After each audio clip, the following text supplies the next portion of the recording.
Oi, gente, sejam todos bem-vindos. Esse é o Explica Professor e essa é uma aula de sistemas de escorregamento dentro do meu curso de Ciência dos Materiais.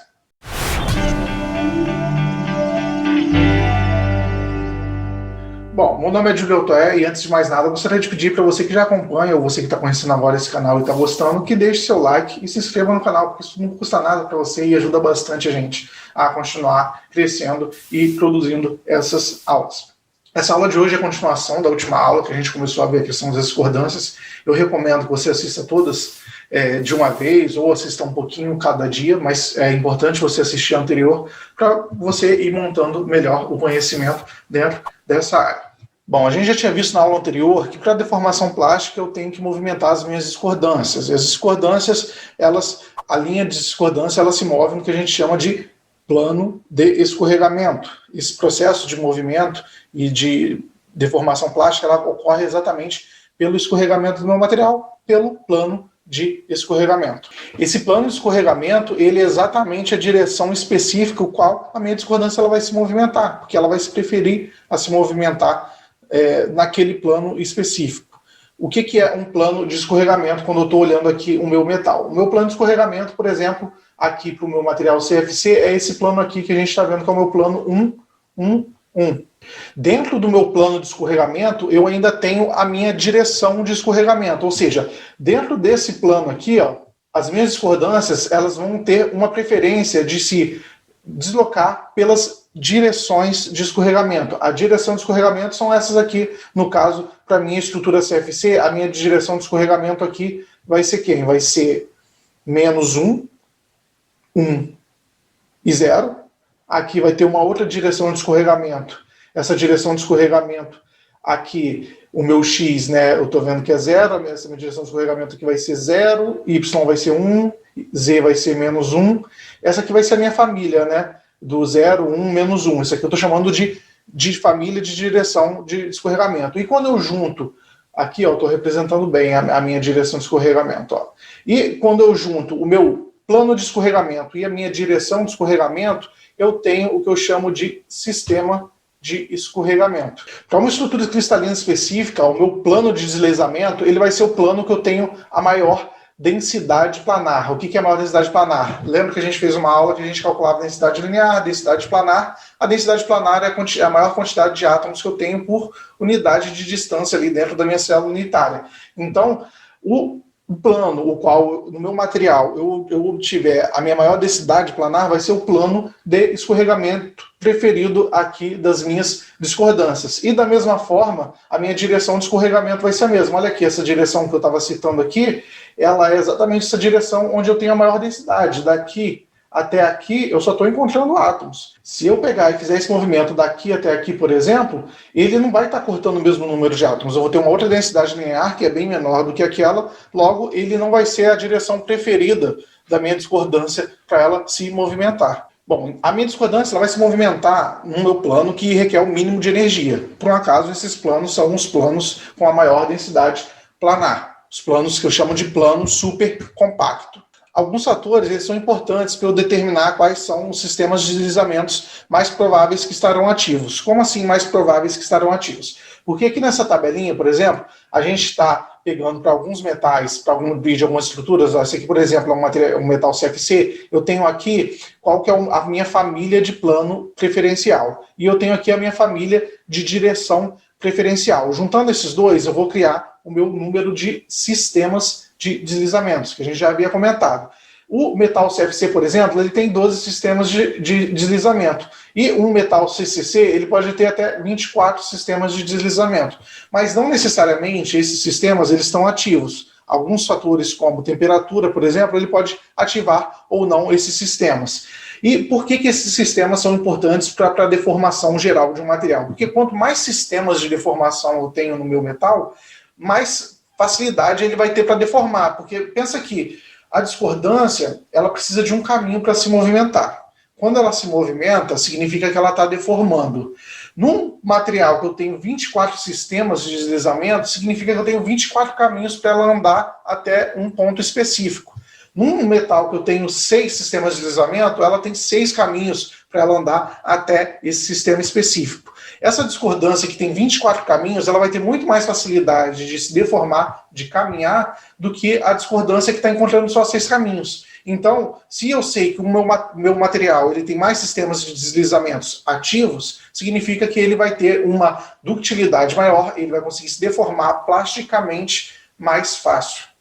Bom, e para determinar os fatores que são mais importantes para eu ter um sistema de deslizamento ativo, eu tenho aqui a minha tensão de Piels-Nabarro, que ela diz o seguinte: a minha tensão ela é uma relação de uma constante C do meu material, que aqui eu vou ter algumas outras constantes, mas o mais importante aqui para a gente é esse valor de D, que é o meu espaçamento interplanar entre os planos, e o meu B, que é a magnitude do meu vetor de Burger, que são dois fatores que não são constantes do meu material. Então, a tensão necessária para fazer com que uma discordância se mova, ela aumenta exponencialmente com o comprimento de vetor de Burger. Ou seja, se o meu comprimento do vetor de Burger está aumentando, a minha tensão aqui também vai estar aumentando. E a minha tensão necessária para fazer com que a discordância se mova, ela diminui exponencialmente com o espaçamento interplanar dos planos de deslizamento. Ou seja, quanto maior for o meu D, menor vai ser a minha tensão de cisalhamento, né?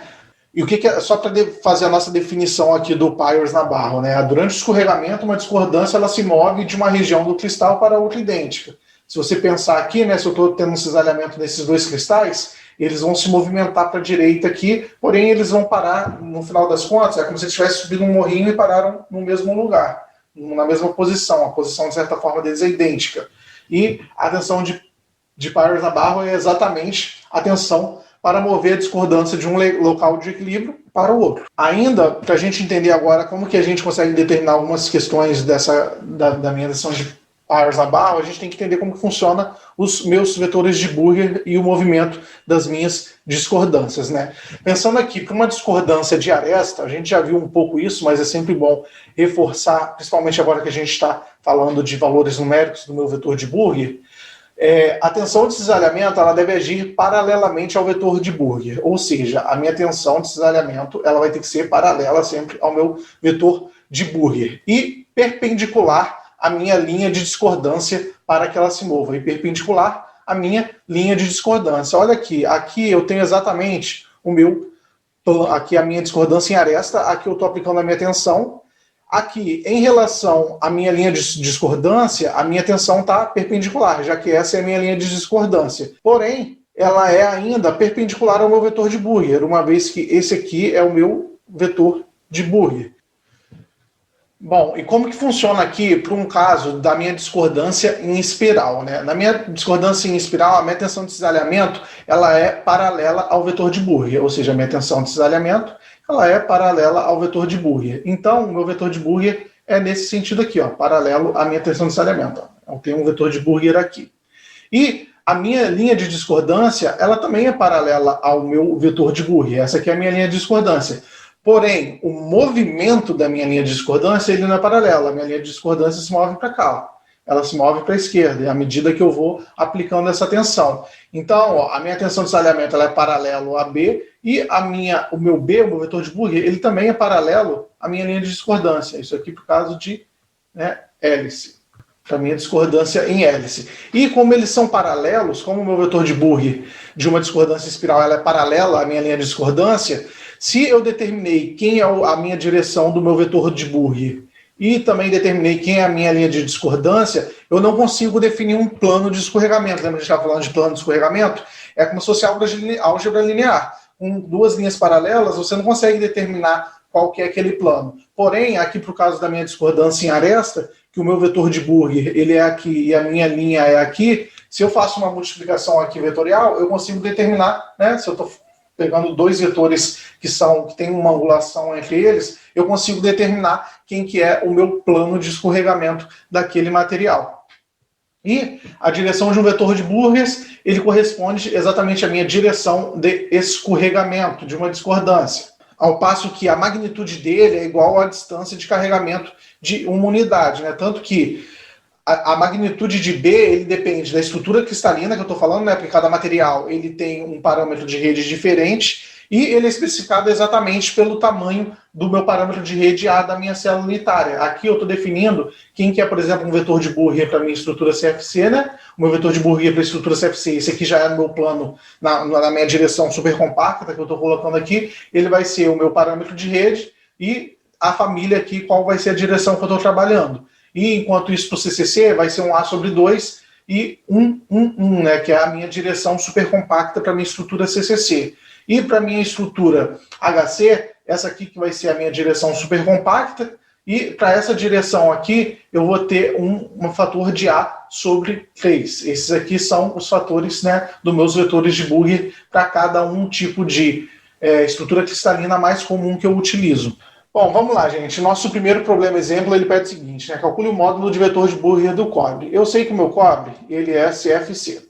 E eu também sei que o meu parâmetro de rede dele, olhando numa tabelinha, é óbvio que você não precisa saber isso de cabeça, é 0,36151 nanômetros. Eu sei que para eu determinar o meu vetor de Burrier, ele é exatamente a distância aqui na minha direção. Porém, eu sei exatamente quem é meu valor de A0, né? Esse A0 aqui é do meu parâmetro de rede aqui. Eu preciso saber quem é o valor dessa diagonal. Bom, se esses dois lados aqui são iguais, eu vou ter que A0 ao quadrado mais A0 ao quadrado vai ser igual a A. Então, o meu valor de A vai ser raiz de 2 a 0.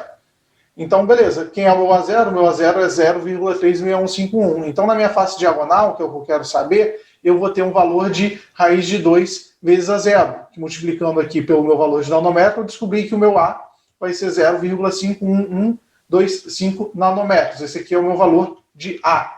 E com esse valor de A aqui, eu jogo aqui nessa minha equaçãozinha. Essa minha equaçãozinha é exatamente A sobre 2 para uma direção 1, 1, 0, que é a minha direção super compacta. Então, o meu B vai ser isso aqui, ó, 1 meio de 0,51125, que dá 0,25563 nanômetros. Esse aqui seria o meu valor de B. Se por um acaso eu precisasse jogar esse B lá naquela minha equação de Peierls-Nabarro, eu poderia jogar esse valor. Bom, gente, por hoje foi isso. Espero que vocês tenham compreendido tudo. Qualquer dúvida, deixem aí nos comentários. Lembrem de deixar um curtir, lembrem de compartilhar isso com os amigos e de se inscreverem no canal. Até uma próxima aula aí. Tchau, tchau.